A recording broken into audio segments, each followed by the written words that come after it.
Oh, is there a draft in here or what? You are Locked On A's, your daily Oakland A's podcast, part of the Locked On Podcast Network, your team every day.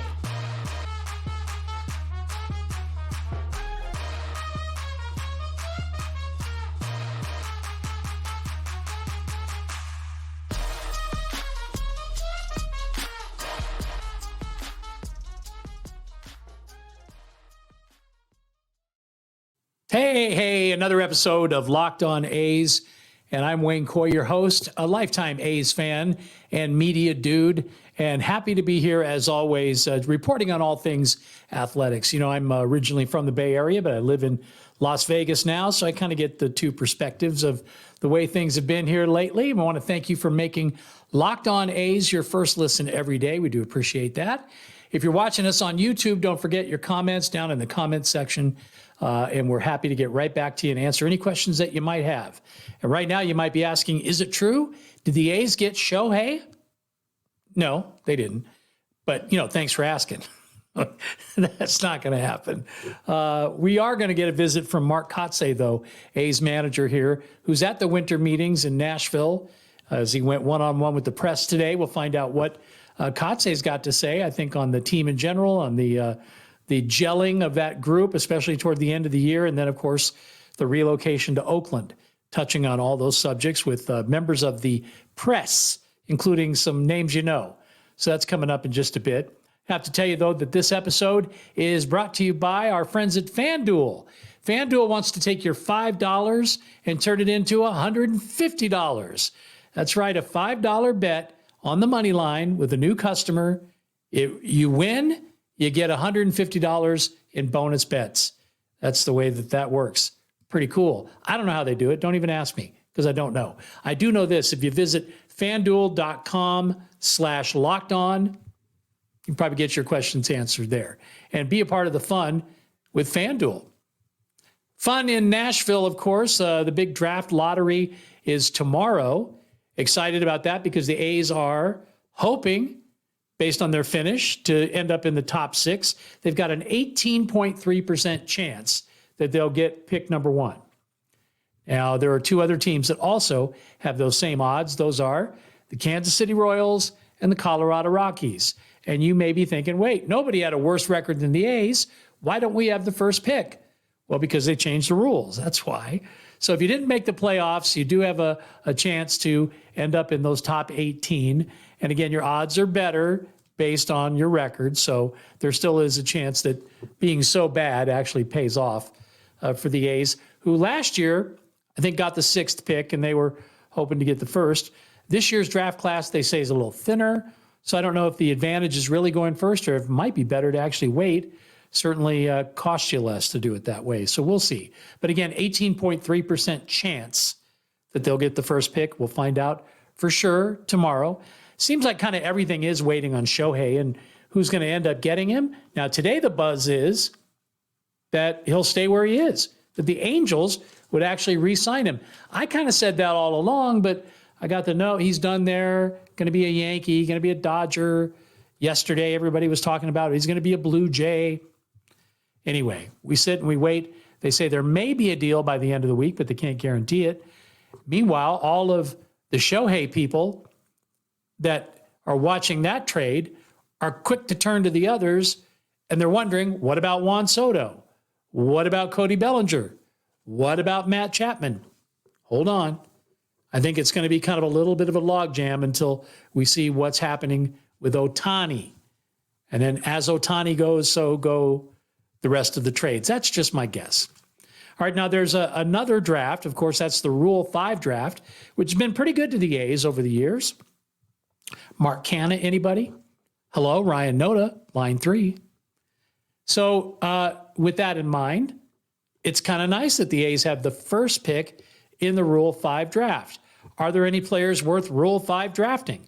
And the way that works, by the way, is the players over 18 and under 5 years and 19 and over 4 years. After that, they have to be protected, meaning they need to be put on the 40-man roster. And if they're not, then that makes them eligible to be picked off by another team. Now, if a team does pick them, then they pay the club that they came from if they don't keep them on their roster. That's the way that works. Okay? So if selected, $100,000 is what it costs to stick on the 26-man roster for the full season. But again, if not, it's $50,000 for the team that they came from. They've got an opportunity. They don't have to do it, but they could pull the trigger and say, we're going to take him back. Okay, it's happened. So there's some big names. Not really. There's some names you may have heard because they've been around for a while, and some pitchers specifically that have had arm issues. Everybody's doing it. Tommy John surgery, right? So with that in mind, you got some pitchers coming off of that certainly had a lot more potential before they got put on the shelf to get the surgery. So we'll have to wait and see. Talking about Justin Slater with the Rangers, of course. And then there's Cole Wilcox from the Rays. I don't think he's had Tommy John. I could be wrong. But those are the two sort of big pitching names that everybody's talking about. I want to bring up somebody else just because I think the A's need a Chad Pinder or a Tony Kemp, somebody that can play a lot of positions. And how about this? A guy who played for the Minnesota Twins in their organization anyway, Anthony Prado, who has played everywhere except catcher, pitcher, and center field. Other than that, he spent time, and lots of time, moving around the diamond. And that, again, I think is something pretty valuable. Hits the heck out of lefties, probably a platoon player, but still a piece that you might need if you're looking at playing a long season and having to spell people from time to time at different positions. Who knows? Maybe he could learn to catch. Anyway, Anthony Prado, Twins, that would be my selection if I were picking, but I'm not. And you're probably glad about that. Major League Baseball is one thing. What about minor league baseball? Well, the MILB every year comes out with their organizational all-stars. So what they do is they pick one player for every position and then a couple of pitchers, and they tell you who, based on the last year, in the organization earns that all-star spot.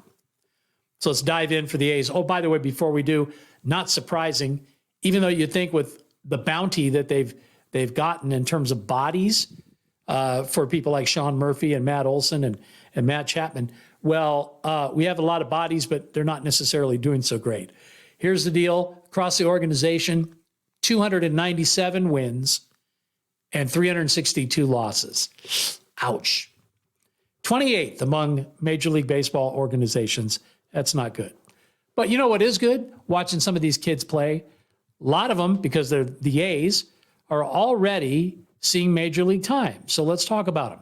At catcher, Tyler Soderstrom, who can also play first base, of course, and is in the big leagues, came up at the same time as the guy who is the pick to play second base. His name, of course, is Zach Geloff, all-star in the organization. Lawrence Butler, first base all-star. Interesting because he spent not much time at all at first base and a ton of time out in the outfield. So we'll have to wait and see if indeed he ends up being a first baseman. I think with Ryan Noda there and Tyler Soderstrom there, it might be hard to see Lawrence Butler playing much first base. I think they're going to look at him at playing either center field or right field. I prefer right. Seems like Mark Kotsay likes him in center. So we'll have to wait and see. Max Muncy, not the old one, the new one. AAA, of course, with Las Vegas is where he ended up. Had a really good fall league in Arizona. And because of that, I think actually because of how well he played during the season, that's the guy, Max Muncy, at second base. Third base is Brennan Malone, finished up in high A. Outfielders, you might know the name, Lazaro Armenteros, otherwise known as Lazarito. Early pick. Seems like he's been in the organization forever, because he has. I think, what was he, 17, I think, when they brought him aboard from Cuba? Anyway, Oakland or bust at this point. He's on the 40-man roster, so spring training is where it'll all come down to for him.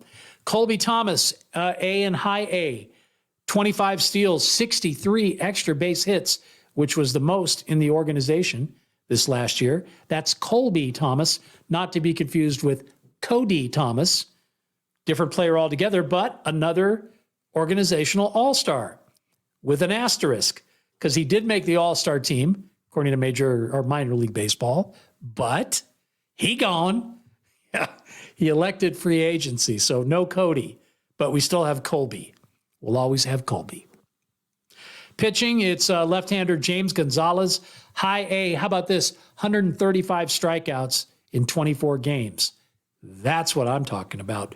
Watch him. Right-handed pitcher Tyler Baum, 16 saves between high A and double A. That also led the organization in the minors.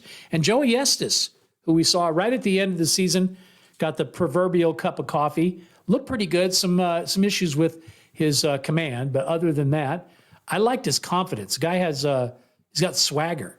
I mean, just you know how some players just Zach Geloff has that too. By the way, they just seem like they belong. They act like they've been there before. Well, maybe you've been there before. I know Mark Kotsay has.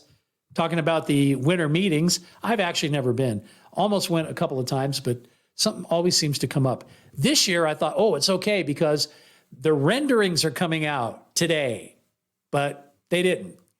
The A's have postponed those based on the state troopers that were killed, unfortunately, on Friday in a horrible accident.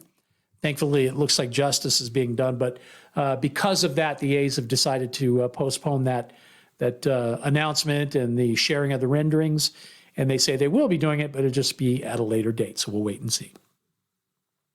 Today's episode is brought to you by FanDuel. Hey, it's football season, and FanDuel does football like nobody else does. If you want to have some fun with the game, let me tell you, this is the way to do it. And check this out. A $5 money line bet. You just pick the team you think is going to win.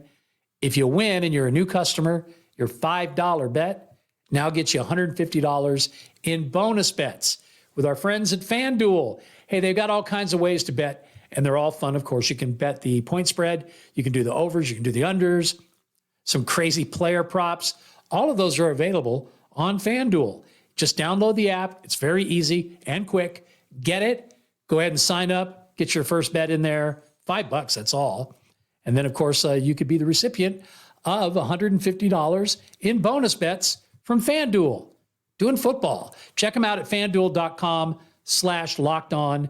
And get those savings. They're waiting right there for you. From FanDuel, of course, an official partner of the NFL. Speaking of the NFL and MLB, of course, and NHL and NBA, all available in the first ever 24/7 streaming sports network. Of course, it comes from Locked On. Who else? It's called Locked On Sports Today. And it features all the best of the local and regional Locked On reporters, like yours truly. And then beyond that, you get the national channels as well, like Locked On MLB, 24/7. So you lock in, get all the big stories. If they're breaking, of course, it's going to be right there for you. Again, Locked On Sports Today. Subscribe on YouTube today and get ready for the first ever national 24/7 sports streaming network. Locked On. Your team every day. That's what we do.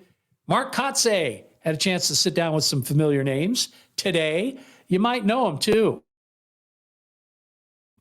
Talking about people like Susan Slusser and Martin Gallegos and John Shea, all asking the skipper questions today.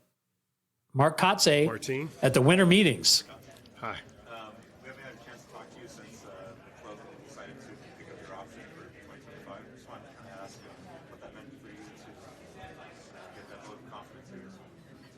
Yeah, no, obviously it's been a fun off season so far in terms of having the opportunity to extend my contract and have my option picked up. Really excited about kind of the future here. Being a part of this organization for as long as I have, the loyalty that this organization has and has shown, in a lot of ways. For us as a staff, we've got a lot of continuity here. There's a lot of history here with Billy and with David and with Dan Feinstein. So, I think it's a great opportunity for myself to continue forward and have this future here to get things turned around. Well, if we start with names, I mean, obviously there's some young talented players here that we're going to have a chance to really mold and really teach and grow with. And we talk about the word teach a lot, and that's something that's really important for us going forward. We did that a lot this year. We had obviously a really rough start to a season, and as a coaching staff, we had a choice to kind of put our heads down and grind through it, or lift our chins and teach these kids how to play. And I think we did that as a staff. We helped turn the season around from what could have been a historically bad season to a bad season, right, to be honest, to take accountability for it. But the growth that we showed through August, September with players like Zach Geloff, Lawrence Butler coming to our roster, Tyler Soderstrom, along with the younger players that were there to start, there's a nucleus here that we think we can build something with and that we're excited about. Coaching staff changes, Dan Hubbs and Bobby Crosby, what did those guys bring to your coaching? Yeah, so Bobby joins us. Bobby and I were teammates. It was rookie year for Bobby when he joined myself and players like Jason Kendall and Eric Chavez. And so exciting to have him on board. Bobby is cut from the same cloth that I think I am in terms of the grinding mentality, what it means to be an Oakland Athletic. And,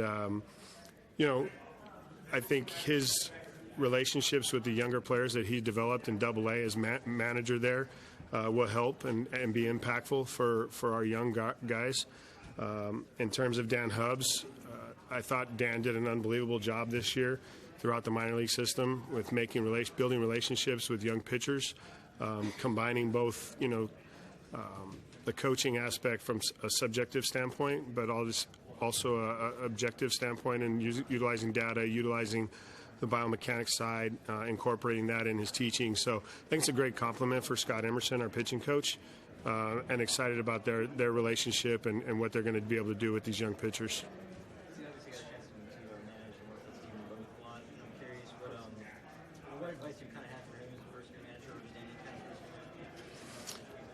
It happens fast. I think, surround yourself with quality people that are smarter than you, and obviously have an open mind, which I know Steven does. Steven and I talked last year when he was with Seattle. He's a curious person, and I think that's a great quality for a manager, to be curious, to ask a lot of questions, and I know he's already done that just in listening to what he's talked about from going through his interview process to utilizing Terry Francona as a mentor, which I as well am a big fan of, and I think Steven's going to do great.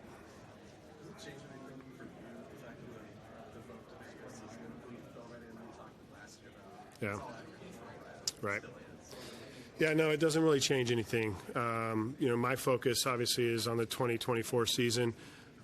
And 2025, and building a culture here that's going to be one that I think people are proud of, that people want to be engaged with. There's a lot of young players, exciting players on our roster to focus on. So we're going to focus on ourselves and playing the game of baseball, and allow the people that make those decisions in terms of our future in Vegas to make those decisions. And in the end of the day, we want to hit the ground running next year, be prepared for a season, and win as many games as possible, really. Mark, I know this isn't your purview, but I assume that you guys do have to fill in some roster spots with some free agents. What's your sort of message to free agents coming into a situation when you guys are in this moment about next year, and obviously a very young team? Yeah, I think there's opportunity here for a free agent to come and have impact immediately. I think there's an opportunity for any free agents, especially pitching, to come in here to mentor, but also to have an opportunity to in 1 year, possibly, build a resume going forward.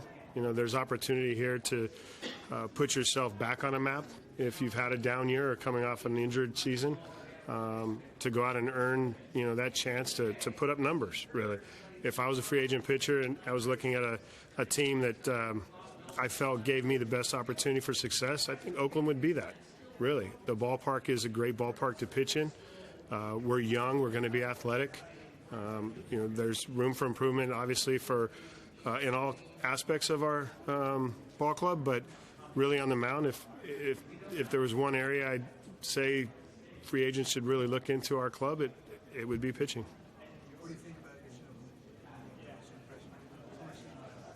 Who is that? You know, I mean, I think that what he's accomplished in Japan is obviously speaks for itself, and whatever ball club is going to be able to land him is going to be very fortunate to have him. And you know, I look forward to competing against him when and if that day comes.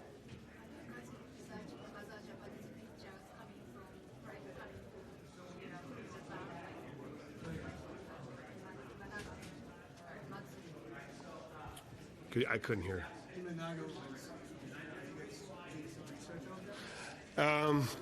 Most likely not. That's probably a question for our general manager, but I would probably say he's out of our price range right now in terms of identifying free agents that our organization can go forward with. It would be great to be able to entertain him and bring him in, but realistically, it's probably not an option for us right now. How important is it to sort of fill the veteran position player role? You know, guys like Tony Kemp have had in the past with Whiskey. You know, Susan, that's an interesting question because right now I think the only veteran on our roster is Ledmus Diaz, with you know more than 3 years of experience, and it's important. But I do feel like I saw a young group come together in August and September, the Geloffs, the Allens, Langleyers, you know, Ruiz, and they identified that the things that are necessary to have success at the major league level. Those younger guys, Soderstrom, Butler, Blade, I think they realized as well, like, it's going to take a group to come together and do things with a conviction on a daily basis, not just to show up and play the game, but that there's other assets and processes that really impact wins and losses, and that we can take value from in our day. And I think that's what we're going to focus on this year. And I think it was built in August and September with this younger core. So bringing the right veteran in would help that. And if and when that time comes and we make that move, you know, we definitely have to make sure he's the right guy to come into this group and help lead them. You guys have brought in a couple of pieces so far. Toro. Yep. Where do you see them? Yeah, I think from Andujar's perspective, probably in the outfield, competing for a job. You know, Brett Rooker's out there, Seth Brown's out there. We've got, like I talked about, Butler, Blade, Ruiz. So he's going to have to win his spot, but excited about the you know, opportunity to kind of bring him in and see what he's capable of doing. You know, he's had some years that we were excited about, and last season I think he had some injury which impacted his season. But in terms of Toro, versatile player, he's one of those veteran guys that's been on some winning teams. You know, I don't know him personally. We've had a couple conversations, and you know, he's open to playing anywhere and everywhere. And you know, the switch hitting aspect, we haven't had many switch hitters in our lineup over the last 2 seasons. Jed Lowry was one, but it obviously makes it gives me the opportunity to have some flexibility in utilizing him in the lineup on a daily basis, really. What does Oly's need to do to take that sort of next step? So we've been doing some studies on Esty, and I think the biggest thing, we can clean his mechanics up offensively. I think we can open up some more power for him and some bat speed, and we're excited about that. You know, it obviously takes the player to engage and want to make those changes, but I think he does want to make those changes. It's going to be a process that he's got to go through, but you know, we've identified offensively the things that we feel can open him up and make him even more of an impact player. He's impactful when he gets on base, but our goal is to increase that and to provide some power behind that swing as well. Pretty incredible. You know, I played with Rickey in 2001, and Rickey could steal a base when he wanted to. Esty can steal a base when he wants to. It's a tool that is exciting for fans, which I know Major League Baseball wants to bring back, and it's an exciting tool for our team. You know, if you've got an opportunity to for him to get on base and score with just one hit. If he can steal second and steal third, and or even get a sac fly and have a run scored, it's a great tool to have, and it's one that as I said, can change the game. On the pitching side, I know a lot of young guys got a chance towards the end of the year to kind of make starts, but do you see maybe a need there for a veteran guy to possibly come in? I do, Martine. I'd like that, but if it doesn't happen, I'm still excited about the guys we have. Paul Blackburn's grown a lot. Went through injuries this year that kind of took away from his ability to make those 30 starts. But I do feel like he can still be a veteran that leads these young guys. The excitement behind the young guys, Estes and Boyle, to name two of them that made only 3 starts, I think, in September. There should be some momentum behind those young guys and what Boyle was able to accomplish in his starts. That's exciting. We can bottle that up and get 25 plus starts from him next year. I'd be really excited about that. JP Sears, what he did this year in accomplishing the 32 starts and the durability, taking the ball every 5th day. There's a lot of positive things to talk about. I know that the year wasn't positive, but if we just try to extract the small victories, and I think those are some of those small victories, and build off those, we can really create a culture to believe that we can get something done this year. Hi, John. Welcome. Great to see you. Ramon Hernandez just landed a job as manager on Venezuela. What kind of role do you see him playing in Shea's development and the pitching core as well? Yeah, no, Ramon's been great. Ramon and I were actually traded for each other, and so we laugh a lot about that. But having him on the staff last year and letting him kind of feel his way through what he was interested in and what he wanted to engage in, allowed him the freedom to just go, whether it was hitting, whether it was pitching, whether it was catching. You could see him kind of be attracted more towards the pitching side, which was great, and the catching side and game calling. And he was really helpful with Scott Emerson last season, and I can only see that role growing a little bit going forward. There was some thought about putting Ramon in the bullpen as the bullpen coach, and Ramon and I discussed that, but he still feels like he can provide value throughout the coaching staff in all aspects in every area. So we're going to allow him to kind of continue that and continue to grow. And I think at some point, Ramon will say, hey, I want to go this direction. And so to have him managing down there in Venezuela, to be a part of that group, couldn't be more excited for him. The passion that he shows every day, the positive nature that he has, it's really infectious amongst the staff. And, just lucky to have him, really.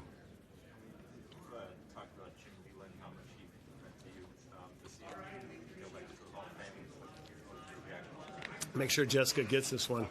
Okay. So I couldn't be probably more proud or just to have played for Jim. The impact that he left on me as a rookie. To this day, the grinding blue-collar mentality. My image of Jim Leyland is sliding shorts and a cigarette at his desk, entertaining the media with no shirt on. And then the best, I would say, undressing of a ball club that I've ever been a part of or ever heard came from Jim Leyland my rookie year in the old Astrodome. It was Hall of Fame. And so for him to be Hall of Fame, it doesn't surprise me, and it's well earned, and couldn't be happier for Jim, really. I haven't. I was going to let kind of probably the 1,000 text messages that he's getting go by. But, when I interviewed for Detroit, Jim came and picked me up from the hotel. We had a great conversation on the car ride. The care and the passion that he has for the game. But the relationship that we built in a limited amount of time, because I had only played for Jim in 17 games in 97 and then all of 98. And the 98 season was one like we just went through and experienced in Oakland this season. But he never wavered. And yet in that limited year and, 17 days, we built a bond that lasted until the current day and will last, forever. So, like I said, he's Hall of Fame in every way.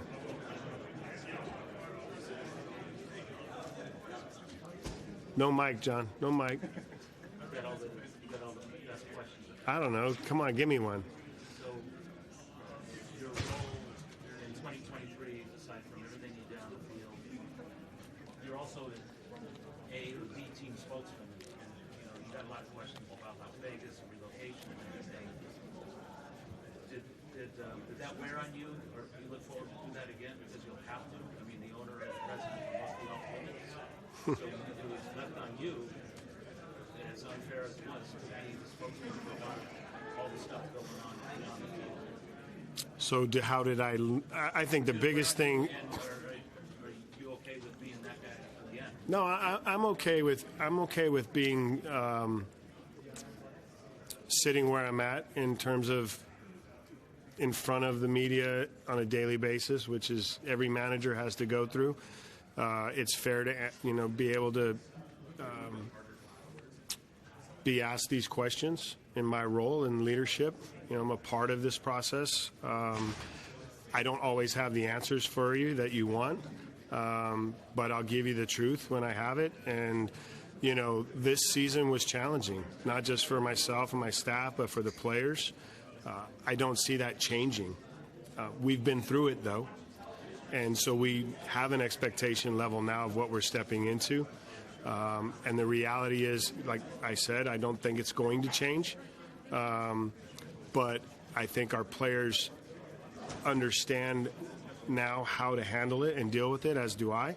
And I don't think that it's going to stop in terms of the questioning in going to Vegas and the timing of Vegas and, how we feel about the relocation process. But,